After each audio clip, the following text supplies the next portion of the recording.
Donostia, bi paumen abia amankomuna suntsitu egin dute. 2025ko ekainak 14ean, bi emek abia berean 8 arrautza errunak zituzten.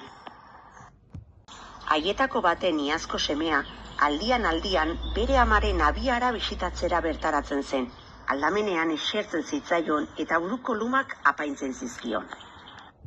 Abia Kristineneak Gladys Parkeko perimetro murruaren ondoan zegoen, baina parketik kanpo.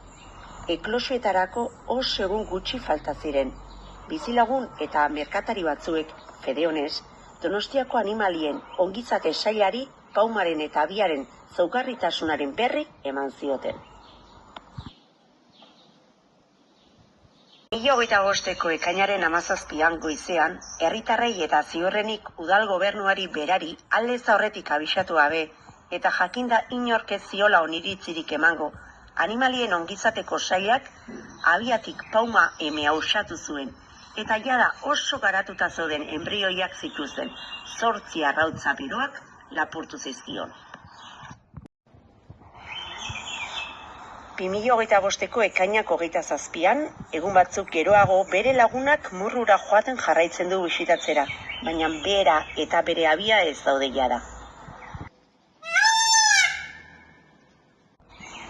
Animalien ongizate sailak errunaldia murruaren beste aldera, baina parkearen barruan, eraman duela eta ondoren desagertu egin dela esan du.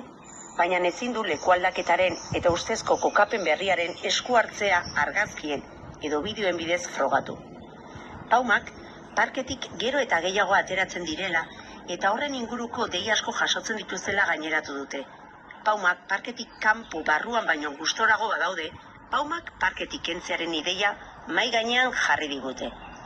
Gogorazi nahi dugu paumak egiaren eta Donostiaren ondarea direla, emozioak eta ilusioak pizten dituztela, horiek kentzea ez dela negoziagarria. Bai abiei, bai paumei, bai udal erakundeari. Vandalismorik ez udalaren izenean.